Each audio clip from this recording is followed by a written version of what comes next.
Ao vivo com a gente é o nosso âncora, Fernando Nakagawa, para se juntar com a gente aqui nessa cobertura. Naka, muito bom dia para você. Esse Breaking News que a gente traz aqui nesse momento, 8 horas da manhã, estamos aqui já há cerca de 1 hora atualizando tudo o que tem acontecido nessa operação da Polícia Federal, que resultou nessa prisão do Daniel Vorcaro. Mas antes de mais nada, Naka, eu acho que vem, numa situação a ligar a TV hoje, se deparar com uma manchete como essa, quem tinha qualquer título ali ainda, qualquer investimento do Banco Master, deve ficar bastante preocupado, né? O que acontece nesse momento? O dinheiro que eu ainda tinha lá investido, o que significa exatamente uma liquidação extrajudicial? Qual que é a função do Fundo Garantidor de Crédito? O que o investidor precisa fazer nesse momento, Naka? Bom dia para você. Bom dia, Débora, todo mundo que está com a gente aqui no Money. Acho que a primeira dica, a mais importante, é ter calma. O Banco Central agiu diante de fatos, a Polícia Federal também está agindo diante de fatos. E para, eventualmente, você, se tiver um título do Banco Master, é preciso ter serenidade neste momento. O Fundo Garantidor de Crédito, ele existe, ele dá proteção às carteiras que têm até R$250 mil por CPF. Então, nesta frente há uma proteção. Caso a exposição seja maior, aí é preciso entender como serão os próximos passos dessa liquidação extrajudicial. O Banco Central reage ao que acontece dentro de uma instituição financeira com uma liquidação extrajudicial quando entende que o funcionamento desta casa não está a contento. Até ontem, o que se sabia em público, Débora, o que se sabia no noticiário, o próprio Banco Central já havia mencionado isso várias vezes, analistas de mercado, era uma preocupação com a gestão do Banco Master. O Banco Master ficou conhecido nacionalmente ao longo dos últimos meses, com a captação de recursos comercialmente falando muito agressiva. Ele pagava títulos com um CDI bastante elevado na comparação com outras instituições financeiras. E a gestão do banco contra-argumentava, dizendo que, olha, estamos pagando mais porque estamos investindo em ativos, em papéis, em operações que são mais arriscadas e, portanto, têm um retorno maior. Então, economicamente falando, existia uma razão para o Banco Master pagar mais, porque supostamente recebia mais na sua alocação de recursos. Enfim, este era um problema. O problema, ou o ponto de atenção conhecido até ontem. O que se descortina a partir desta operação da Polícia Federal é algo absolutamente novo e sobre o qual eu, pelo menos, não tinha ouvido falar de maneira consistente nas conversas em bastidores do sistema bancário. Esta venda ilegal de carteiras de crédito fraudulentas é algo novo. Isso é, de fato, um crime. Por quê? Como que os bancos vendem suas carteiras, Débora? É interessante dar um passinho atrás para explicar esta operação. O banco toma dinheiro emprestado, dos investidores, via emissão de CDBs, por exemplo, e empresta esses recursos a terceiros. Então, ele faz um empréstimo mesmo, seja, por exemplo, um empréstimo de cartão de crédito, um financiamento imobiliário, financiamento de qualquer tipo de natureza financeira. Uma vez feita essa carteira, então o banco junta ali, 1.000 operações. Essas 1.000 operações juntas têm um total de R$100 milhões. O banco pode vender o direito desta operação a um outro banco.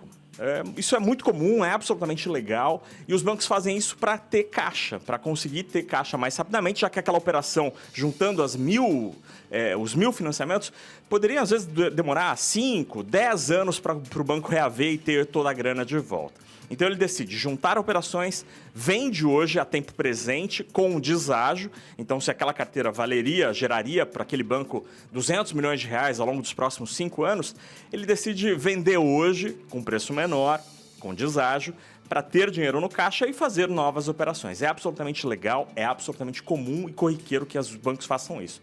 O que a comunicação muito sucinta da Polícia Federal indica, Débora, é que aparentemente a direção do Banco Master estava empacotando e vendendo operações fraudulentas, operações que não estavam adequadas. Nós temos na história recente do Brasil um outro banco, um outro escândalo que teve aparentemente o mesmo modus operandi, que foi o Banco Pan-Americano, na época ainda controlado pelo empresário Silvio Santos.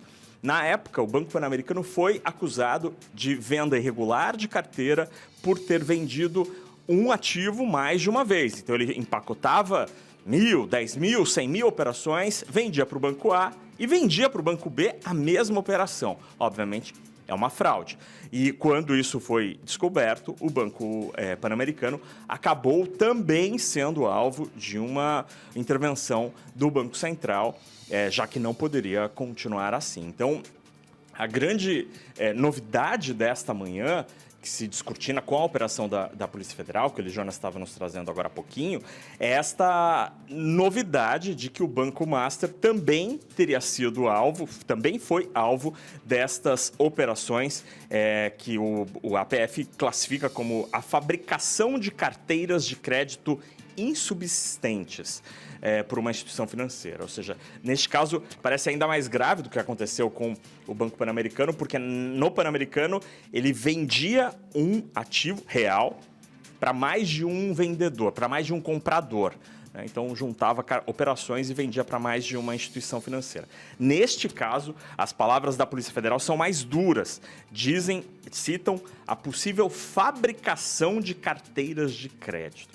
Ou seja, o Banco Master poderia estar vendendo ativos que simplesmente não existem, o que, obviamente, é um crime contra a economia popular, enfim, tem uma série de implicações legais e jurídicas relacionadas a tudo isso. Agora, Débora, é muito importante voltar à primeira mensagem aqui da minha entrada, que para o investidor que tem ativos, tem papéis, CDBs do Banco Master, é preciso ter calma. É preciso ter calma neste momento, entender como serão os próximos passos dessa liquidação extrajudicial, também entender junto ao FGC, o Fundo Garantidor de Crédito, como será feita a liquidação destas operações, das quais cada CPF que está exposto no banco terá direito. E aí uma observação importante, o FGC cobre apenas e tão somente depósitos à vista, ou seja, em conta corrente, ou certificados de depósito bancário, os famosos CDBs. Operações de outras naturezas, por exemplo, fundos de investimentos, fundos de cotas, os FIs, não são cobertos pelo FGC. Então, é preciso entender até onde vai a liquidação extrajudicial. São CNPJs diferentes, uma coisa é o Banco Master, uma coisa é o Banco Master de investimento, outra coisa é o Banco Digital Will. Então, é preciso entender. Nas próximas horas, a gente vai ter detalhes até onde vai o Banco Central, até onde vai a investigação da Polícia Federal e até onde estão sendo detidas as pessoas relacionadas a este crime, que a Polícia Federal nos traz detalhes hoje, Débora. Naca, e além de ter determinadas operações, que é o que o FGC cobre, ainda existe a limitação por CPF, a limitação por instituição, ou seja, mesmo a gente tendo o Fundo Garantidor de Crédito, existem esses pontos a serem observados e não há como a gente anular aqui a realidade, que é um prejuízo grande que deve vir pela frente, ainda não mensurado em números, a gente vai buscar aqui para poder, obviamente, atualizar, mas há um prejuízo importante e que muitos investidores devem levar para o bolso a partir de agora, né? Sim, infelizmente, aí você está absolutamente corretíssima. O Banco Master foi muito agressivo na emissão de CDBs. Ele teve uma atuação muito forte nas plataformas de investimento. Inclusive, houve uma discussão muito forte ao longo do último ano, dos últimos 2 anos, sobre como as plataformas de investimento primeiro, ofereceram esse tipo de papel a investidores pessoas físicas que muitas vezes não têm nenhum tipo de entendimento e compreensão do risco relacionado àquela operação. Muitas pessoas que estão pela primeira vez, às vezes, no mercado financeiro, observam no aplicativo de uma instituição financeira, de uma plataforma de investimentos, ali um CDB de um banco que eu conheço, que tem agência, que tem séculos de história, dezenas de décadas de história e que paga 100% do CDI, 99% do CDI, 101% do CDI. E aí você vê, ao mesmo tempo, uma instituição que é pouco conhecida, que não tem agência, que oferece 120%, 140%, 160% do CDI. Por que há tanta diferença? A diferença está sendo explicada agora, neste momento. Aparentemente, o discurso do Banco Master de que fazia operações lícitas e rentáveis não era verdadeiro. E para uma pessoa física, Débora, essa é uma pensada que nós, jornalistas econômicos, inclusive, temos de fazer. Incautos caíram nessa história, né? Porque se você abre o seu aplicativo, você tem lá R$500, R$1.000 para investir, e o CDB de um banco paga 99% do CDI e o outro banco paga 160% do CDI, por que eu vou comprar o de 99%? Então, talvez essa seja um bom momento para nós, jornalistas econômicos, fazermos também essa pensata, né? Talvez seja necessário insistir, não que a gente não faça isso aqui no Money e os nossos colegas de toda a imprensa econômica, mas seja necessário e importante insistir que todo o retorno prometido maior envolve um risco maior. E é por isso que bancos, às vezes, pagam menos e outros pagam mais. É porque é uma operação que, de um lado, é mais arriscada e, de outro, é mais segura. Então, sim, teremos prejuízo, infelizmente, nas pessoas físicas, um volume bastante expressivo. Também há, Débora, carteiras de fundos de pensão, de carteiras de fundos institucionais, que ao longo dos últimos meses nós descobrimos que algumas delas alocaram valores não desprezíveis em papéis do fundo do Banco Master. Por exemplo, fundos de pensão de alguns servidores públicos, de algumas geografias regionais, que descobriu-se ao longo dos últimos meses que alocaram uma parte importante da sua carteira nesses papéis. Também, e aí nesse caso é ainda pior, porque se é o veículo de investimento, é um fundo de investimento, a proteção do FGC ela basicamente não existe. Então, nesse caso, terá de ser, a depender dos próximos passos, mas é possível que tenha de ser feita uma baixa contábil quase que na íntegra. Ao longo da história, a gente teve outros episódios de bancos que geraram esse mesmo tipo de situação, né? O Banco Santos, lá no começo dos anos 2000 ainda, foi um banco do banqueiro Edmar... Esqueci o nome dele, Débora. Mas o Banco Santos acabou caindo numa situação muito parecida. Fazia captações muito agressivas, captava também no varejo. Foi o primeiro banco de pegada digital, dá para se dizer assim, no Brasil. E que acabou tendo um destino muito parecido. Ele alocava em ativos muito arriscados e acabou passando por um processo também de liquidação.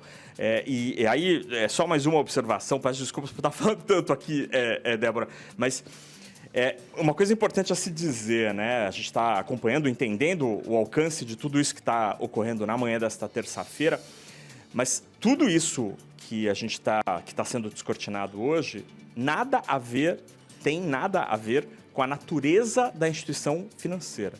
Não é porque é um banco digital, não é porque é um banco novo, não é porque é uma instituição financeira que está saindo agora dos escritórios, está crescendo, que é algo problemático. Não. Neste caso, a presença da Polícia Federal deixa muito claro. O problema eram as pessoas e o que elas faziam com os recursos do banco e, o pior, com os recursos de quem acreditava naquela instituição financeira, Débora.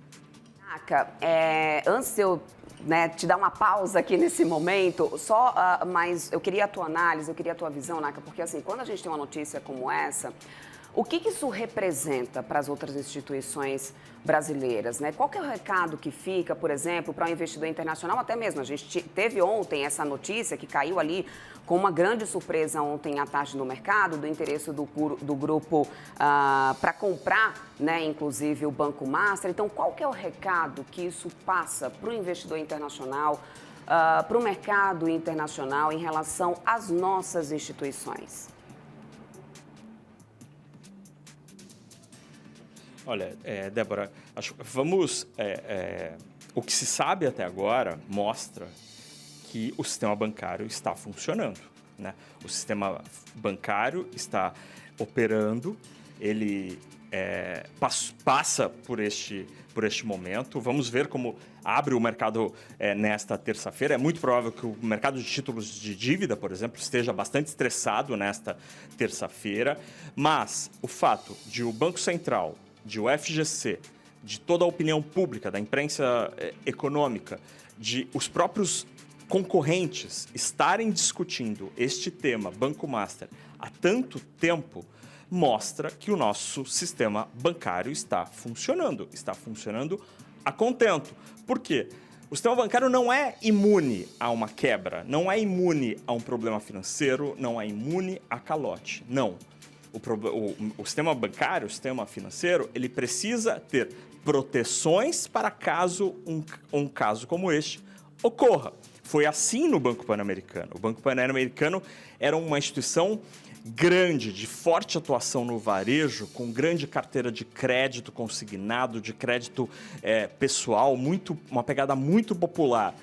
O Banco Pan-Americano passou por uma grave crise financeira e o sistema bancário continuou operando normalmente, resiliente, com todas as suas operações de todas as naturezas, sem nenhum tipo de problema. Ou foi um solavanco na jornada? Foi, mas a situação no Banco Pan-Americano, e se espera que aconteça exatamente a mesma coisa a partir de agora, é que o sistema bancário, o sistema financeiro, todas as instituições relacionadas a ele, então eu cito o Banco Central como sendo o grande órgão regulador, mas não apenas ele, a CVM, a SUSEP na área de seguros, a Ambima como grande entidade por cima do mercado financeiro, uma série de outras instituições. Elas operam de olho na proteção, que o sistema bancário, o sistema financeiro seja resiliente, forte e confiável. E é isso que aconteceu no Banco Pan-Americano, é isso que aconteceu no Banco Santos e é isso que aconteceu em várias outras situações, por exemplo, na época do PROER, quando várias instituições tiveram problemas financeiros e o próprio sistema bancário conseguiu dar saída e conseguiu dar uma solução de mercado para aqueles problemas. O sistema bancário brasileiro é resiliente, é muito bem capitalizado, tem ótimos indicadores como Basileia, não tem grande alavancagem, as suas carteiras têm uma gestão muito, muito cuidadosa, tanto que hoje a gente vive um momento de juro a 15%, com a economia desacelerando e todos os indicadores que você acompanha aqui no Money trimestre a trimestre mostram que a inadimplência, o calote, está absolutamente controlado em todo o sistema bancário. Então, acho que a grande mensagem, para além do que a gente está vivendo hoje, é que o sistema bancário brasileiro é confiável, é resiliente, problemas acontecem, mas para um sistema bancário bom, é preciso que ele tenha regras, tenha um arcabouço, tenha amarras para que os problemas ocorram, mas que todo o resto do mercado continue operando tranquilamente. E tomara que seja isso que aconteça nesta terça-feira. Obviamente, o mercado de títulos vai sofrer, vai ter algum estresse, vai ter alguma alteração ali na precificação dos ativos. É possível que bancos concorrentes sofram algum tipo de spillover dessa história, mas, ao fim e ao cabo, o sistema bancário ele continua operando, o sistema financeiro, o mercado de capitais continua operando, porque problemas acontecem. Bancos têm problemas financeiros no Brasil, nos Estados Unidos, na Europa, na China, no Japão, a todo momento. O grande segredo de um bom sistema financeiro é ele ter resiliência e amarras, ter ferramentas para continuar seguindo tranquilamente quando um deles não está passando muito bem, como é o caso do Banco Master hoje. Pois é, que a gente deve com certeza acompanhar, estou até só na expectativa aqui para a abertura, né, dos negócios, inclusive, para a gente ter já a curva respondendo a isso, para atualizar aqui para quem está nos acompanhando. Eu fui buscar aqui, né, junto com a ajuda dos nossos jornalistas aqui na redação, ao CNN Money, a Sofia, que muito prontamente aqui já me ajudou a fazer esse levantamento sobre o que a gente tinha de gestão, sob gestão do Banco Master, né, até março de 2025. Pouco mais de 86 bilhões em ativos, pouco mais de 83 bi em passivos. E a gente, né, deve ter mais atualizações ao longo dessa operação em relação a isso tudo, inclusive esses valores, né, sob gestão do Banco Master. Fernando Nakagawa, nosso âncora, que está lá em Belém, fazendo a cobertura aí da COP30, daqui a pouco volta aqui na nossa programação para trazer mais atualizações também, análise em relação a essa operação que acontece nessa manhã de terça-feira e com certeza vai movimentar bastante o mercado hoje ao longo do dia. Fernando Nakagawa.